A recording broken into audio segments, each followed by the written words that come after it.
Alors, je suis maintenant avec Maryse Turcotte. Félicitations pour l'intronisation au Temple de la Renommée. Merci.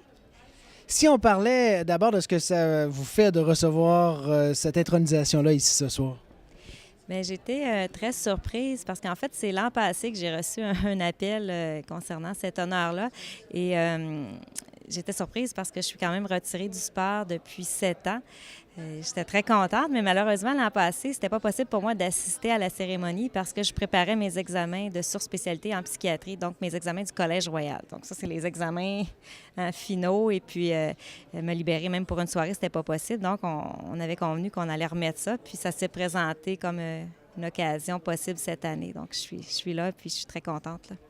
Vous êtes une ancienne boursière du Club de la Médaille d'Or. Qu'est-ce que ça a représenté, ça, au fil des ans pour vous?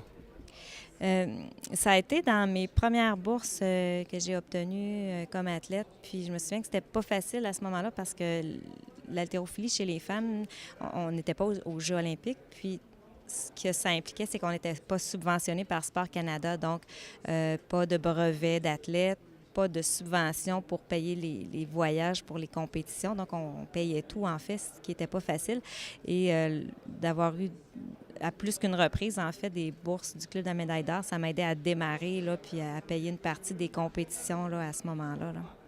Vous êtes un bel exemple qu'on peut concilier les études et le sport de haut niveau. Qu'est-ce que vous auriez à dire comme conseil aux jeunes qui sont sur vos traces actuellement, qui sont principalement dans le milieu sportif?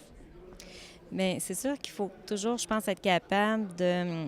Bon, de se dire, le sport, c'est une partie de ma vie. C'est là, actuellement, j'en profite, c'est intense, mais il va y avoir une autre partie après. Donc, la préparation de l'après-carrière, peu importe qu'on aime ou pas étudier, il faut penser à ça, il faut penser à notre avenir. Et puis moi, j'aime étudier, donc j'ai fait toutes sortes de choses.